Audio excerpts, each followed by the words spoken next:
Quando o psicólogo levantou essa possibilidade de altas habilidades e superdotação, as coisas já começaram a mudar na minha cabeça. Eu já comecei realmente a pensar sobre tudo, sobre toda a minha vida. Mas, com certeza, muito mais depois que o psiquiatra também me disse que poderia ser altas habilidades, superdotação. Nessa lembrança sobre a vida, nossa, eu passei uns 3 meses aproximadamente tentando lembrar de tudo. Tudo que eu lembrava da minha vida, desde criança. Tipo, a primeira lembrança que eu tinha da minha existência. E realmente eu comecei a pensar, e sabe quando as coisas vão ali começando a se encaixar, vão começando a fazer sentido, né? Porque daí você também começa a buscar as características das pessoas com altas habilidades de superdotação e as coisas começam a se encaixar e fazer sentido. Eu lembrei de coisas assim, realmente, que eu era muito nova. Era uma consciência grande da vida, em relação à vida, para uma criança de 3, 4, 5 anos. Com 3 anos eu já tive um entendimento de uma coisa muito importante da vida, que é a morte. E uma outra lembrança que eu tenho muito forte, eu tinha 4 anos e eu, uma amiga minha e mais alguns colegas ali de turma, nós ficamos trancados numa sala na escola, porque a porta trancou. Não foi nem por algo que a gente estivesse fazendo de errado ali, né, e tal, de bagunça e tudo mais. A porta simplesmente trancou e a gente ficou preso dentro daquela sala. A janela tinha grade, então assim, não dava pra gente sair, realmente. Essa minha amiga, ela começou a chorar desesperadamente, falando que chama minha mãe, enfim, eu quero, né? Ficou desesperada. 4 anos, né? E eu não estava preocupada, porque na minha cabeça eu sabia, uma hora eles vão ter que abrir a porta, não tem como a porta ficar fechada para sempre. Vai vir alguém e vai abrir a porta, né? Enfim, esse era o meu pensamento. Daí todo mundo começou a ficar desesperado, eu não estava desesperada, e uma professora veio e falou assim para minha amiga, que estava em prantos, a coitada, né? Não fique assim, a gente já ligou pra tua mãe. Daqui a pouco a tua mãe vem. Na hora, eu não sei, eu falei assim pra ela, pra minha amiga, né? Eu falei, olha, é mentira isso aí, eles não ligaram pra tua mãe. Eles estão falando isso só pra você parar de chorar. E a mãe dela realmente não foi na escola. E eu tinha certeza absoluta que eles realmente não tinham ligado pra mãe, que foi só uma técnica ali que eles usaram pra guria se acalmar. Eu era uma criança bem bagunceira na escola. A escola me entediava. Uma vez eu acho que eu tinha 4 anos. Eu risquei a mesa inteira na sala de aula com lápis de cor ou sei lá o quê. E a diretora veio, me pediu pra limpar aquilo, não tinha como eu limpar aquilo. Eu entendia que eu não tinha como limpar aquilo, né? Com as ferramentas que eu tinha ali. E ela falou limpa, limpa. Eu falei, não dá pra limpar, como é que eu vou limpar isso? E ela me carregou pelo corredor da escola, pelos cabelos. Que hoje em dia isso ia ser aquele tal do TOD lá, né? Ou TDAH, né? Eu tenho certeza que se eu estivesse na escola hoje, com o comportamento que eu tinha na minha época, eu seria facilmente identificada com TDAH. Mas assim, eu sempre tirava notas boas nesse período, até a 4ª série. Eu sempre fui muito ativa, né? Sempre trouxe ideias, sempre estive à frente, sempre levei o grupo, enfim. Eu lembro muito também de uma coisa de liderança, assim, que me aconteceu quando eu tinha 10 anos. O que aconteceu na escola? Os meninos jogavam futebol, tinham aula de futebol, e as meninas tinham aula de aeróbica. Ambos tinham aula de capoeira, né? Mas assim, meninos futebol, meninas aeróbica. Eu nunca gostei de fazer aeróbica. Nunca. Isso desde os 7 anos, né? Desde a primeira série, isso tinha na escola. Aí na 4ª série, eu pensei, pô, por que eu não posso jogar futebol com os meninos, né? Aí eu fui pedir pra diretora, eu posso jogar futebol com os meninos? Ela falou não, porque é muito perigoso, e bibibi, que bobobó, né? Sabe aquela história toda, né? Eu não achava perigoso, mas tudo bem. E ela me deu uma ideia. Ela disse, mas se todas as meninas quiserem fazer aula de futebol, a gente substitui a aula de aeróbica pela aula de futebol, para as meninas. O que eu fiz? Fui convencer uma por uma. E convenci todas. E a gente começou a fazer aula de futebol. Enfim, tem várias outras histórias, né? Tipo, quando a gente descobre padrões, mas isso eu acho que é comum para criança mais assim, atrevida, né? Eu percebi que quando eu fazia alguma bagunça na sala, que a professora se estressava, chamava a diretora, eles me levavam na sala da diretora e me deixavam lá, me tiravam da sala de aula. E nessa sala da diretora, o que a gente ficava fazendo lá? A gente ficava conversando, eu e a diretora, né? Então, um adulto, conversas muito profundas. E ela me dava livros para ler. E eu ficava, tipo, um tempão ali conversando com ela, ou lendo uns livrinhos, tomando um chazinho, eu lembro muito bem, eu lembro até do gosto, um chazinho mate, quentinho, e bolachinhas salgadas. Aí eu descobri, identifiquei esse padrão muito rapidamente, e toda vez que eu estava cansada ou estressada e não estava afim de estar na aula, eu repetia o processo e ia para a sala da diretora bater um papo com ela e ler um livrinho, tomar um chazinho, comer uma bolachinha. Aí, indo para adolescência e tal, daí tem toda aquela percepção maior em relação à vida, né, em relação ao mundo. Então, nessa época, eu comecei a me interessar mais por política, por filosofia, por, por questões sociais, literatura brasileira, poesia ou qualquer outra coisa. Eu sempre gostei muito de estudar, mas eu não gostava de estudar na escola. Isso é um fato sobre mim.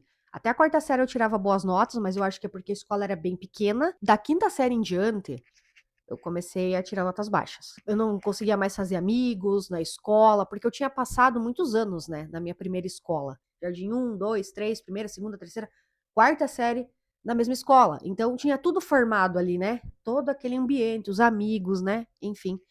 E da quinta série eu fui para uma outra escola. E eu fui para uma escola, era uma escola particular essa até a quarta, eu fui para uma escola pública. Grande. Eu fui de uma turma no final da quarta série de 10 alunos, 10 aluninhos na sala. Para uma turma na quinta série de 50 alunos na sala. É muita coisa, é uma diferença, é um baque, né? É um baque grande.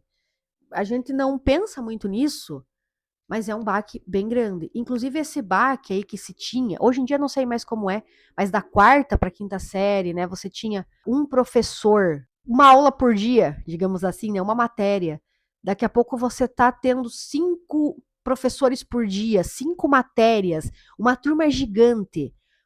Eu lembro muito bem que eu nunca tinha sofrido bullying até chegar na quinta série. Lembro de vários livros que eu li em casa. Eu lia enciclopédias, eh, livros, livros de catecismo, né? Tipo, do meu pai, quando ele era criança. Livros. É que meu pai, ele sempre teve muita curiosidade também. Então, em casa, tinha de tudo. Tinha livro, ABC da Natureza, é um livro maravilhoso. Acho que eu li aquele livro 2 vezes. Geografia, biologia. Eu li a Bíblia, tipo, umas 3 vezes, eu acho, quando era adolescente. Tudo, eu lia tudo. Livro do Espírita, livro dos Mormons, livro eu lia tudo. Revista de igreja evangélica, revista da Seishonoye. Eu lia tudo que tinha. Revistas de arquitetura, adorava. Eu fazia minhas próprias casas, né?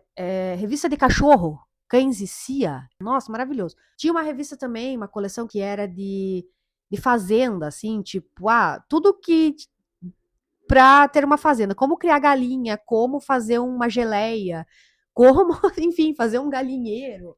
Entende assim? Quais equipamentos precisa para você cuidar de tal coisa na sua fazenda, sítio, horta? Nossa, é um lecão, né? Muita coisa, muita coisa. Isso criança e adolescente.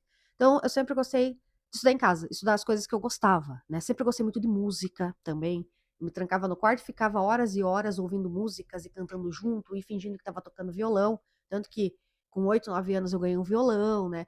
Aprendi a tocar sozinha. Tem toda uma história que vai se construindo, né? E tirava notas baixas na escola, sim, depois da quinta série. Não era uma boa aluna, mas sempre era uma boa líder quando precisava, né? Isso depois ali no ensino médio, tá? Da quinta à oitava série eu fui péssima, péssima. Eu me julgo péssima na escola. Eu não queria saber de nada, eu não tinha vontade de fazer nada, os professores não gostavam de mim, os colegas não gostavam de mim, enfim. Aí eu encontrei um refúgio nessa época na igreja, né? Estudei pra caramba também, sabia tudo de igreja, de igreja católica, tudo.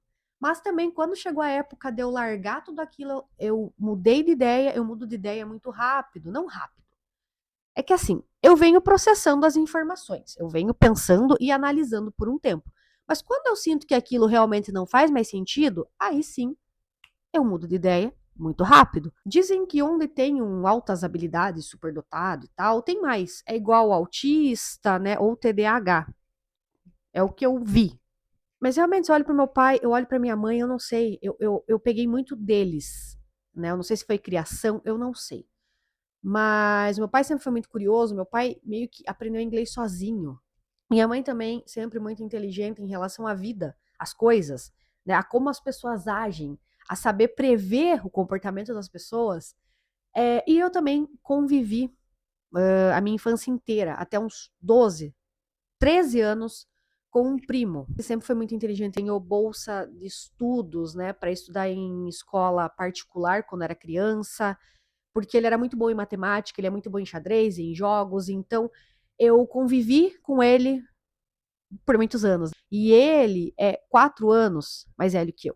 Então, assim, tudo praticamente o que eu fazia era atividade de pessoas mais velhas, que eu jogava jogos. Quando eu tinha 7 anos, jogos que eram para crianças para adolescentes, com 12 anos ou mais. A gente jogava jogos, sabe, jogos de estratégia, jogos de tabuleiro, xadrez, jogava baralho, né? Jogava, enfim, tudo, videogame. Então eu sempre gostei mais disso, de jogos, de estratégias e tudo mais quando era criança. Eu passei no vestibular com 17 anos, vestibular de história. Também tem toda uma história em relação a isso, né? Eu queria ser engenheira quando eu tinha 12 anos e uma colega de sala me falou que eu não poderia ser engenheira porque eu era péssima em matemática. Mas qual era a visão? Eu era péssima porque eu tirava nota baixa. Mas eu acreditei. E eu mudei. Eu pensei, qual é a coisa que eu mais gosto agora? Era história. Quando eu passei no vestibular, nem eu acreditei, na verdade. Eu olhei o meu nome na lista e eu pensei, cara, não, deve ter outra. Aldriana do Rocio Alves. Aldriana do Rocio Alves. Na mesma cidade só pode ter outra pessoa com o mesmo nome. Como assim que eu passei nesse vestibular? Eu sou péssima aluna, só tiro nota baixa. E eu passei. E sabe o que é mais interessante? Quando eu olhei a prova, a parte de matemática do vestibular, eu acertei todas as questões. Todas as questões de matemática. Eu cheguei na escola falando para as pessoas, eu passei no vestibular. A professora de matemática olhou para minha cara e falou: "O quê? Você passou no vestibular?" Pois é, eu passei no vestibular. E gabaritei a prova de matemática. Entende? A gente tem um funcionamento diferente, né? Então, a gente tá vivendo com muita gente que pensa diferente, que é diferente. E a gente, quando não tem informações, acaba acreditando que o correto é ser do outro jeito e que você não tá certo, entendeu? Você tá vivendo errado no mundo. Então, ali com os meus 18 anos, entrei na faculdade. Tudo que eu queria na vida era fazer faculdade e trabalhar. Eu queria trabalhar. Coitada, né? Não sabia da realidade da vida do trabalhador brasileiro. Queria trabalhar. Consegui um emprego bem rápido num cartório. Comecei a faculdade. E o que aconteceu? Muito peso para minha cabeça. Você pode pensar, nossa, que fraca. Pois é, eu não consegui dar conta. Eu saía muito cedo, ia pro trabalho, passava o dia inteiro fora, ganhava um salário na época, mas nada mais. Nem vale transporte, nem vale alimentação. E eu sempre levava um lanche qualquer para comer no almoço. Voltava pro trabalho, saía lá pelas 6, ia pra faculdade, né? Comia, aí sim gastava um dinheiro, comia um salgado na faculdade, era todo dia aquele salgado, era muito gostoso, mas pense, todo dia um salgadão com muita maionese, com catupiry, e ia pra aula. Quando era a hora de ir pra aula, eu tava podre de cansada já, sabe? E eu ia pra aula, nossa, eu fui péssima, eu não prestava atenção, aí realmente eu tava muito cansada, eu não conseguia prestar atenção na aula. E no primeiro ano, eu reprovei em 3 matérias. Aí eu tive que fazer o primeiro ano de volta, fazendo só essas matérias. E mesmo assim, eu não conseguia mais dar conta, eu não consegui. Eu tranquei a faculdade, aí eu continuei só trabalhando, porque eu pensei, não, trabalho é mais importante do que a faculdade, né? Daí eu fiquei 2 anos com a faculdade trancada, só trabalhando, Mas nesse tempo, eu pensei em fazer outras coisas, o que eu achava, não, acho que eu não quero fazer história. Eu acho que eu quero fazer outra coisa. Se eu quisesse, eu me dedicaria a isso, né? Mas hoje eu vejo que não, que simplesmente é porque eu realmente não conseguia me dedicar. Fui mandada embora desse trabalho, tive um ótimo período de 6 meses de seguro-desemprego. Eu li muito em 6 meses e eu voltei para a faculdade de História. Só que daí o seguro-desemprego já tinha acabado e eu já tinha arrumado um outro emprego, recepcionista de empresa de ônibus. Era uma péssima recepcionista. Eu não queria atender telefone, enfim. Mas era o emprego que tinha, né? Tem que trabalhar, né, meu povo? Aí eu voltei para a faculdade, mas na primeira prova da faculdade, uns 3 meses aí depois de ter começado nesse trabalho, eu fui mal na prova, porque eu não conseguia estudar. Realmente, eu não conseguia estudar e trabalhar. Não conseguia. Fiz a prova, me dei mal, e eu simplesmente cheguei pro meu pai e pra minha mãe, morava na casa deles ainda. Falei, olha, ou eu estudo ou eu trabalho. Eu tô esperando a resposta de uma bolsa de iniciação à docência, que inclusive eu peguei, eu consegui. E se eu não conseguir a bolsa, depois eu dou um jeito, mas eu não posso mais trabalhar se eu quiser continuar estudando. Pedi pra eles, eles aceitaram e eu continuei estudando. E nossa, foi a época que eu mais me dediquei à faculdade, eu fui muito bem na faculdade. Eu tava fazendo essa bolsa, eu ganhava R$ 400 por mês, né? Pode parecer que é pouco, mas era quase um salário na época. Acho que o salário era 600 e pouco. E eu trabalhava 12 horas por mês. Era um bom trabalho, né? Conseguia conciliar bem com os estudos, porque era uma iniciação à docência, então tudo fazia parte, né? Tudo fazia sentido ali. Eu já não morava com os meus pais, eu queria mais dinheiro. Aí eu comecei a entender, realmente de verdade, que não existia meio que outra forma de trabalho se não fosse voltar para aquele modelo que eu tinha no cartório, que eu detestava, não suportava, de 8 horas por dia, de segunda a sexta, isso porque era de segunda a sexta. E tem gente que trabalha 6 por 1 e acha que tá tudo certo. Não tá tudo certo. Na minha opinião, não tá. Segunda a sexta, 8 horas por dia, passando o dia inteiro fora e tal, e tal, e tal, e não conseguindo fazer outras coisas que você quer e ganhando pouco. E eu pensava, não, eu não quero isso pra minha vida, eu não posso voltar pra isso. Tanto que, quando eu saí da segunda empresa de transporte lá que eu trabalhei de recepcionista, pra poder estudar, a guria do RH falou: se você precisar de recomendação, é só me pedir. Eu disse pra ela, eu não vou precisar. E nunca mais precisei, realmente, né? Então, assim, foi uma decisão. Estou trazendo ela comigo até hoje, com todas as consequências positivas e negativas. Mas eu realmente não sabia o que fazer para conseguir ganhar mais dinheiro. Eu tentei me inscrever em PSS, né, para dar aula de história. Eu tentei conseguir aula de história em escolas particulares, mas eu não conseguia. No PSS, porque a minha pontuação era muito baixa, eu ainda não era formada. E nas escolas particulares, porque eu também ainda não era formada, né? Então eu não conseguia, não conseguia. E eu pensei, nossa, mas eu preciso sair disso? Comecei a pesquisar na internet como ganhar dinheiro. Sabe aquela velha história? Acho que muita gente já passou por isso, né? Até o momento que eu recebi um anúncio, isso em 2013, de um curso de marketing digital. E eu terminei o curso em 3 meses, eu comi aquele curso. Quando eu vi o anúncio, eu já pensei, cara, isso aqui é futuro. E era na época. Hoje em dia todo mundo faz. Ah, toda empresa precisa estar na internet. Na época, não. Na época, o que eu fiz depois dos 3 meses do curso? Fui para o centro da cidade evangelizar os empresários, os donos das lojas, das empresas, falar para eles o que era marketing digital e por que eles precisariam daquilo. Comecei a trabalhar com isso. Quando eu vi, depois de uns 2, 3 meses, um salário mínimo, eu já ganhava tipo 1.500 na época, sabe? Era bem mais o dobro, acho que, do salário. Só que nesse trabalho com marketing digital e não consegui aula, não consegui trabalho em história, o que aconteceu? Eu fui deixando a história de lado e fui dando mais atenção pro marketing. Comecei a estudar outras coisas de marketing, tudo de marketing que você possa imaginar. Eu estudei. E o meu sonho, que era fazer mestrado e doutorado, seguir carreira acadêmica em história, quando eu tava já no quarto ano, eu pensei, cara, isso não faz mais sentido pra mim. Mas eu fui trabalhar com marketing digital, por quê? O que eu queria, e na época muitos profissionais de marketing digital queriam, era ter, obviamente, mais liberdade financeira, mais liberdade de tempo, e se o universo abençoasse, maior liberdade geográfica. Mas aí o mercado foi crescendo, foi se profissionalizando cada vez mais, a concorrência aumenta, surgem novas áreas, novos termos, novos posicionamentos, e aí começou meu mascaramento na vida. Eu acho que foi aí. Eu comecei a sentir que eu não poderia ser mais eu trabalhando, se eu quisesse continuar trabalhando com marketing. Comecei um mascaramento profundo, deixando de lado várias das coisas que eu gostava, tipo música, a própria história que, querendo ou não, eu gostava, para me dedicar ao marketing. Esse tornar-se ou mostrar, né, para as pessoas que você é uma pessoa que você não é, isso é um mascaramento, né? Para você conseguir viver na sociedade, para você conseguir fazer com que as pessoas te aceitem, te levem mais a sério, no caso, comprem os seus serviços, enfim.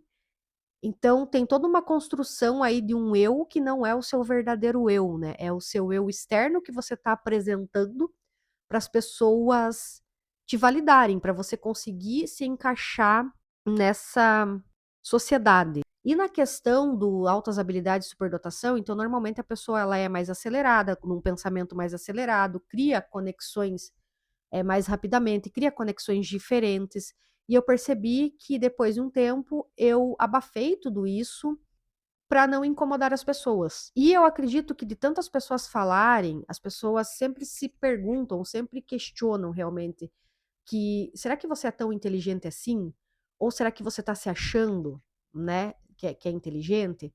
E eu acredito que de tanto as pessoas te falarem que você está errado, ou que você está exagerando, ou que o que você está falando não tem sentido, você acaba petrificando todos esses ruídos dentro de você e acaba se encolhendo. Eu no começo acreditava muito em mim, até mesmo no começo do trabalho com marketing, acreditava muito em mim, no meu potencial. Eu sabia das coisas, mas aí sempre vinha pessoas, isso vale para todo mundo, clientes também podando, podando, podando. Não, acho que não é assim, podando, podando, podando. Até você realmente começar a se sentir uma impostora. Você pensa, nossa, mas todo esse conhecimento que eu tenho, será que ele realmente não existe e não serve para nada? É aquela história, as coisas vão se petrificando, todos esses ruídos vão se petrificando dentro da gente, dentro da gente, dentro da gente, dentro da gente, até realmente parece, né, que a gente mudou. E a gente nem sabe que mudou. A gente acha que realmente é essa nova pessoa, mas a gente tem um eu verdadeiro escondido bem dentro, né, que eu ainda tô aí na captura.